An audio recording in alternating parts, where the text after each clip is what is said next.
नमस्कार, मैं हूं अंकुर और आप देख रहे हैं सत्यहिंदी.com। आइए एक नजर डाल लेते हैं अब तक की सुर्खियों पर। प्रधानमंत्री मोदी और ऑस्ट्रेलिया के पीएम स्कॉट मॉरिसन के बीच हुई एक वर्चुअल समिट में दोनों देशों ने एक बड़ी डील पर हस्ताक्षर किए। इस डील के तहत अब दोनों देश एक दूसरे के मिलिट्री बेस का इस्तेमाल कर सकेंगे। वर्चुअल समिट के दौरान दोनों देशों के प्रधानमंत्रियों ने इस डील पर हस्ताक्षर किए। इस बैठक का जिक्र करते हुए प्रधानमंत्री मोदी ने इसे भारत ऑस्ट्रेलिया गठजोड़ का एक नया मॉडल और कारोबार करने का भी नया मॉडल बताया।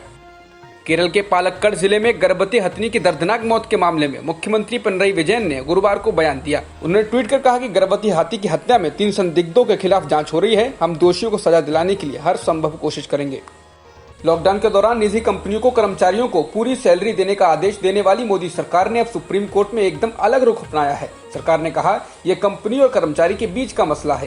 यही नहीं, सरकार ने कहा कि हम इसमें दखल नहीं देंगे। इससे पहले केंद्रीय गृह मंत्रालय की ओर से 29 मार्च को आदेश जारी किया गया था कि लॉकडाउन की अवधि के दौरान भी कंपनियों को एम्प्लॉइज को पूरी सैलरी देनी होगी। ऐसा ना किए जाने पर उनके खिलाफ एक्शन होगा। सरकार के इस आदेश पर पिछले दिनों सुप्रीम कोर्ट ने एक याचिका की सुनवाई करते हुए रोक लगा दी।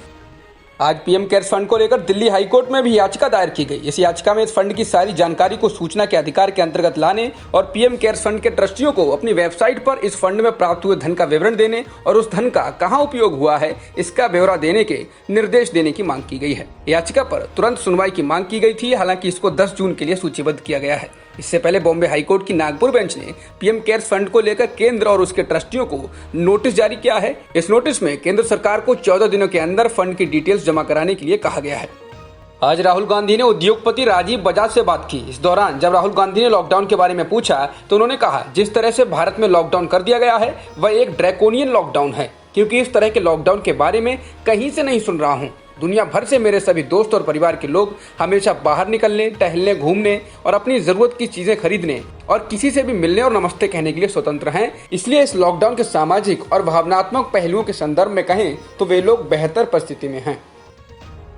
राहुल गांधी से बात करते वक्त उद्योगपति राजीव बजाज ने कहा कि जब मैंने किसी से कहा कि मैं कल 12 बजे राहुल गांधी से बात करने जा रहा हूं और ये बातें करूंगा, इस पर उसकी पहली प्रतिक्रिया थी नहीं, ऐसा मत करो, इससे आपके लिए मुसीबत पैदा हो सकती है। बजाज ने कहा उस शख्स ने मुझसे कहा कि मीडिया में बोलना अलग बात है और राहुल गांधी से बातें करना दूसरी बात है, और जब मैंने कहा कि मैं बात करूंगा तो उसने कहा कि आप जोखिम क्यों ले रहे हैं। देश की सबसे बड़ी साइकिल बनाने वाली कंपनी एटलस की फैक्ट्री बंद होने पर कांग्रेस महासचिव प्रियंका गांधी ने योगी सरकार को निशाने पर लिया है। प्रियंका ने कहा कि फैक्ट्री बंद होने से 1000 लोग एक झटके में बेरोजगार हो गए। उन्होंने कहा कि सरकार ने अपने प्रचार में तो खूब बताया कि इतने रोजगार और इतने MOU, लेकिन असल में नौकरियां खत्म हो रही हैं। भारत में एक दिन में 9304 नए कोरोना के मामले आए हैं, जो एक दिन में अब तक के सबसे ज्यादा मामले हैं। इसके अलावा 260 लोगों की मौत हुई है, जिसके बाद कुल संक्रमितों की संख्या 2,16,919 हो गई है, जिनमें से 1,04,106 लोग ठीक हो चुके हैं और 6,075 लोगों की मौत हो चुकी है। फिलहाल 1,06,737 सक्रिय केस हैं। तमिलनाडु में कोरोना के 1,373 नए मामले सामने आए हैं और 12 लोगों की मौत हुई है, जिसके बाद कुल मरीजों की संख्या 27,256 हो गई है, जिनमें से सक्रिय मामले 12,132 हैं। मरने वालों की संख्या 220 है। कर्नाटक में बीते 24 घंटों में 257 नए मामले सामने आए हैं और 4 लोगों की मौत हुई है, जिसके बाद कुल संक्रमित लोगों की संख्या 4,320 हो गई है और मरने वालों का आंकड़ा 57 हो गया है। फिलहाल 2,651 सक्रिय मामले हैं। महाराष्ट्र में बीते 24 घंटों में एक और पुलिस कर्मचारी कोरोना से पॉजिटिव पाया गया है, जिसके बाद राज्य में अब तक कुल पॉजिटिव होने वाले पुलिस कर्मचारियों की संख्या 2,557 हो गई है और मरने वालों का आंकड़ा 30 हो गया है।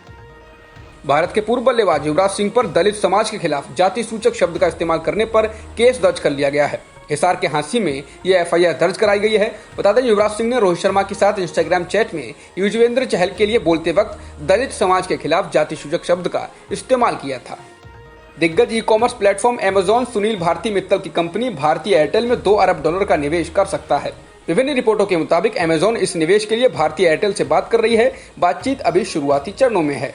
मशहूर उद्योगपति और अरबों रुपए के कर्ज लेकर भागे हुए विजय माल्या का ब्रिटेन से भारत प्रत्यावर्तन फिलहाल टल गया है। NDTV से बात करते हुए ब्रिटिश उच्चायुक्त ने कहा कि कुछ कानूनी मसले हैं जिनका निपटारा होना बाकी है। ब्रिटिश उच्चायुक्त ने कहा कि ब्रिटेन के नियम के अनुसार जब तक पूरे मामले का निपटारा नहीं हो जाता किसी को प्रत्यावर्तित नहीं किया जा सकता। अभी कुछ मुद्दे अनसुलझे रह गए हैं, लेकिन उन्होंने गोपनीयता का हवाला देते हुए इस पर विस्तार से कुछ कहने से इनकार कर दिया। दुनिया भर में कोरोना वायरस से संक्रमण के मामले 65 लाख को पार कर चुके हैं। जॉन्स हॉपकिंस यूनिवर्सिटी के आंकड़ों के अनुसार कोरोना वायरस से संक्रमित लोगों की संख्या 65,42,851 हो गई है।